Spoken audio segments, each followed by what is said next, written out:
ഈ കേസിൽ വളരെ അനീതിയാണ് ഇവിടെ ഇപ്പൊ സംഭവിച്ചുകൊണ്ടിരിക്കുന്നത്. അതാണ് ഏറ്റവും വലിയ സങ്കടം. നോക്കൂ, ഏതോ കാലത്ത് ഇറങ്ങിയ, എല്ലാവരും പറഞ്ഞ പോലെ തന്നെ ഏതോ കാലത്ത് ഇറങ്ങിയ സിനിമകൾ, നന്നായി ഓടിയ സിനിമകൾ, പുരസ്കാരങ്ങൾ നേടിയ സിനിമകൾ, അത് ആരെങ്കിലും എന്തെങ്കിലും എടുത്ത് വ്യാജമായി അതിനെ മറ്റു രീതിയിൽ ക്രിയേറ്റ് ചെയ്ത് ഏതെങ്കിലും പോൺ സൈറ്റിൽ ഇട്ടിട്ടുണ്ടെങ്കിൽ അതിന് ഉത്തരവാദി ശ്വേതാ മേനോനല്ല.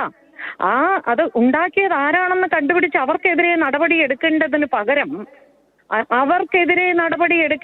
പകരം ആ വിഷ്വലിൽ ഈ സ്ത്രീയാണ് എന്ന് പറഞ്ഞുകൊണ്ട് ഈ സ്ത്രീയുടെ അഭിമുഖങ്ങളും ഈ സ്ത്രീയുടെ ചില അയാൾ തന്നെ ഇന്നലെ ഏതോ ഒരു ഇന്റർവ്യൂവിൽ പറയുന്നുണ്ട്, അതിൽ നിന്ന് വെട്ടിമാറ്റിയ രംഗങ്ങളാണ് എന്ന് അയാൾ പറയുന്നു. അതിന് ഈ സ്ത്രീ എങ്ങനെയാണ് ഉത്തരവാദി? ശ്വേത എങ്ങനെയാണ് ഉത്തരവാദിയാകുന്നത്?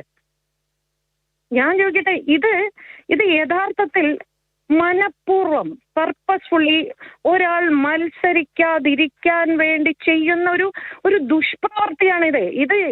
ഇയാളെ പ്രവൃത്തികളുടെ തുടർച്ച ഇപ്പോഴും ഉണ്ടാകുന്നു, ഇപ്പോഴും പഠിച്ചിട്ടില്ല അല്ലെങ്കിൽ മാറിയിട്ടില്ല എന്നതാണോ? അമ്മയിലെ കുൽസിത പ്രവൃത്തികളുടെ തുടർച്ചയാണോ ഇതും, ഈ കേസും? കെട്ടിച്ചമച്ചതാണ് ഇതിന് പിന്നിൽ മറ്റു നടന്മാരുണ്ടോ? ഉണ്ട്, തീർച്ചയായിട്ടും. മറ്റുള്ള പല പുരുഷന്മാരുടെയും നിശബ്ദമായതും അതല്ലാത്തതുമായ, അവര് നേരിട്ടിറങ്ങിയതുമായ പ്രവൃത്തി ഇതിന് പിന്നിലുണ്ട് എന്നുള്ളതിൽ ഒരു സംശയവുമില്ല.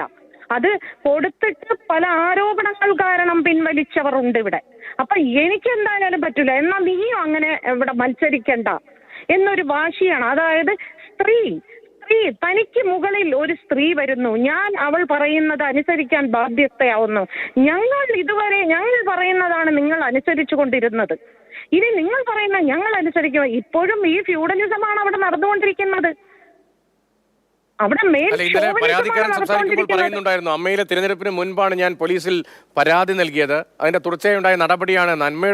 അമ്മയുടെ തിരഞ്ഞെടുപ്പുമായി ബന്ധപ്പെട്ട് അല്ല ഇങ്ങനെ ഒരു പരാതി വരുന്നതെന്നല്ല പരാതിക്കാരൻ പറയുന്നുണ്ട്. അയാളുടെ പേര് പക്ഷേ പറയുന്നതിലൊന്നും വലിയ അർത്ഥമില്ല. ഇതിന് പിന്നിൽ ആളുണ്ടെങ്കിൽ മുൻകൂട്ടി കണ്ടിരുന്നോ ശ്വേതാ മേനോൻ സ്ഥാനാർത്ഥിയാകുമെന്ന്? ശ്വേതാ മേനോൻ സ്ഥാനാർത്ഥിയാകും എന്ന് നേരത്തെ പത്രിക കൊടുക്കുന്നതിന് മുൻപേ നമ്മൾ എല്ലാവരും അറിഞ്ഞിട്ടുണ്ട്. അത് മാത്രമല്ല, ശ്വേതാ മേനോൻ മത്സരിക്കുന്നു എന്ന് പറയാൻ തുടങ്ങിയിട്ട് ഏകദേശം 1 മാസമായി. ഇയാൾ മാർച്ചിൽ ഇയാൾ ഇപ്പൊ ഈ ലാസ്റ്റ് മിനിറ്റിൽ, അതായത് പിൻവലിക്കേണ്ട തീയതി നിശ്ചയിക്കുന്നതിന് മുൻപ് ഇയാൾ കൊടുക്കാത്തത് എന്താ? അത് മാത്രമല്ല, ഇത് നോക്കൂ, അതൊന്നും നമ്മളുടെ ചോദ്യമല്ല, അതൊക്കെ അവിടെ ഇരിക്കട്ടെ. ഇത് 2 സ്ത്രീകൾ ഫൈനലി ജയിക്കുമെന്ന് അവർക്ക് നല്ല ഉറപ്പ് വന്നപ്പോ ഇത് കുറച്ചധികം മത്സരിക്കുന്ന പുരുഷന്മാർ ചേർന്ന് ഒത്തുകളിക്കുകയാണത്. ആരൊക്കെയാണ് ഇപ്പോൾ മത്സരിക്കുന്ന 3-4 പേരുടെ പത്രിക അവിടെ വന്നതിന്റെ വാർത്തയാണ് ഇപ്പോൾ? അല്ല, വനിതാ പ്രസിഡന്റ് വരട്ടെ എന്ന അർത്ഥത്തിൽ തന്നെ ആരാണ് ഇതിന്റെ പിന്നിൽ എന്ന് സിനിമാ വൃത്തങ്ങളിൽ ചർച്ചയുണ്ട്. ആരാണെന്ന് നിങ്ങൾക്ക് പറയാൻ പറ്റുമോ? നമുക്ക് ഇതിൽ ഇവർ മത്സരിക്കാൻ പാടില്ല എന്ന് പറഞ്ഞുകൊണ്ടിരിക്കുന്ന സ്ത്രീകളും പുരുഷന്മാരും ഉണ്ട് ഇതിന്റെ പിന്നില്. 3 സ്ത്രീകൾ ഇവർ 2 പേരും മത്സരിക്കരുത് എന്ന് പറഞ്ഞിറങ്ങിയിട്ടുണ്ട്. അപ്പൊ ഇതിന് പിന്നിൽ സ്ത്രീകളും പുരുഷന്മാരും അടങ്ങുന്ന ഒരു കൊട്ടേഷൻ സംഘമുണ്ട്. എന്ത് തരത്തിലും ആളുകളെ പെടുത്തുമെന്നതാണോ? അതെ, തീർച്ചയായിട്ടും. ഈ വടക്കാക്കി തനിക്കാക്കുക എന്ന് പറയുന്ന മാതിരി നിന്നെ നാണം കെടുത്ത് നിന്നെ അവിടുന്ന് ഞാൻ ഇറക്കിയിരിക്കും എന്ന് എല്ലാവരും ഇത് ഒരു 4-5 പേരോളം ചേർന്നാണ് ഇത് കളിച്ചിരിക്കുന്നത്. ഒരാളുടെ മാത്രം കളിയല്ല ഇത്. അങ്ങേക്ക് കൃത്യമായി അറിയാം ആരൊക്കെയാണെന്ന്, അല്ലെങ്കിൽ 4-5 പേരെന്ന് എണ്ണി പറയില്ലല്ലോ. ആരൊക്കെയാണ് ഇതിന് പിന്നിൽ? അങ്ങനെ സംശയം എന്താണ്? നിങ്ങൾക്ക് വ്യക്തമായ തെളിവില്ലെങ്കിൽ നിങ്ങൾ ആ പേര് നിങ്ങൾ ചാനലിൽ കാണിക്കുമോ? നിങ്ങൾക്ക് വ്യക്തമായി പേര് അറിയാമെങ്കിൽ മാത്രമല്ലേ നിങ്ങൾ കാണിക്കുള്ളൂ. അത് തന്നെയാണ് എനിക്കും വ്യക്തമായ തെളിവുകൾ എന്റെ കയ്യിൽ കിട്ടണം. ആ തെളിവുകൾ കിട്ടിയാൽ മാത്രമേ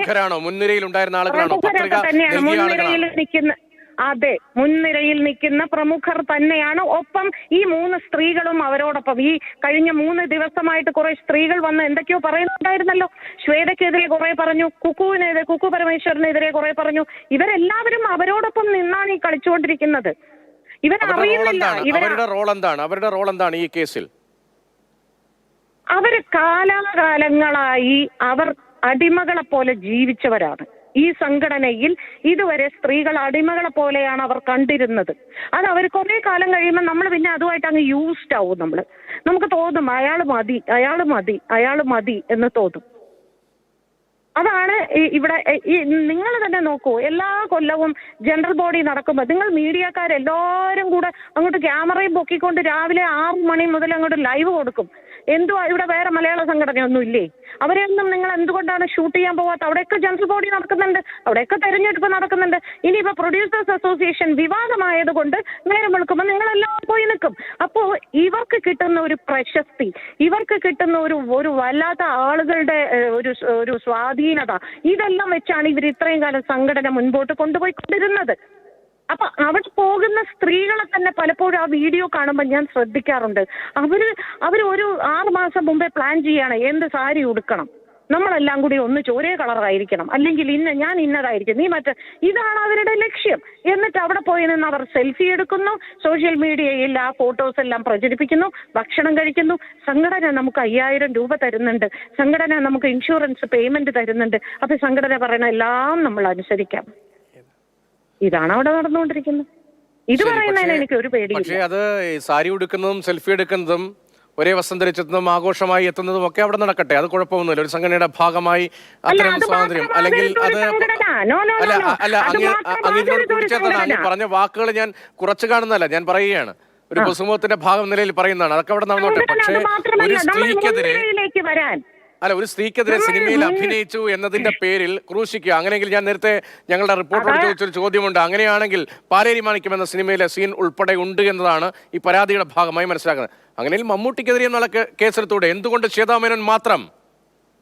മമ്മൂട്ടിക്കെതിരെ മാത്രമല്ല, ഇവരുടെ പല സിനിമകളും ആ ലിസ്റ്റിൽ പെട്ടിട്ടുണ്ട്. ആ സിനിമകളിലെല്ലാം പല പുരുഷന്മാരും അവരോടൊപ്പം അഭിനയിച്ചിട്ടുണ്ട്. ആ പുരുഷന്മാർക്കെതിരെ ഒന്നും കേസില്ല. അത് മാത്രമല്ല, സിനിമയിൽ എല്ലാ ഭാഷയിലെ സിനിമയിലും ഇത്തരത്തിലുള്ള കുറച്ച് സെക്സി ആയിട്ടുള്ള സീനുകൾ ഉണ്ടായിട്ടുണ്ട്. ഹിന്ദിയിലും തമിഴിലും മലയാളത്തിലും തെലുങ്കിലും എല്ലാം. ആ സിനിമ ഈ പറയുന്ന ശരി, ഇപ്പൊ മലയാളം മാത്രം എടുക്കാം, മലയാളത്തിൽ അങ്ങനെ എത്രയോ സിനിമകൾ വന്നിട്ടുണ്ട്. അവർക്ക് എല്ലാവർക്കും എതിരെ, എല്ലാ പുരുഷന്മാർക്കും സ്ത്രീകൾക്കും എതിരെ എടുക്കാതെ ഈ ശ്വേതാ മേനോനെതിരെ മാത്രം അത് എടുത്തിട്ടുണ്ടെങ്കിൽ നമുക്ക് ബുദ്ധിപൂർവ്വം മനസ്സിലാക്കാം.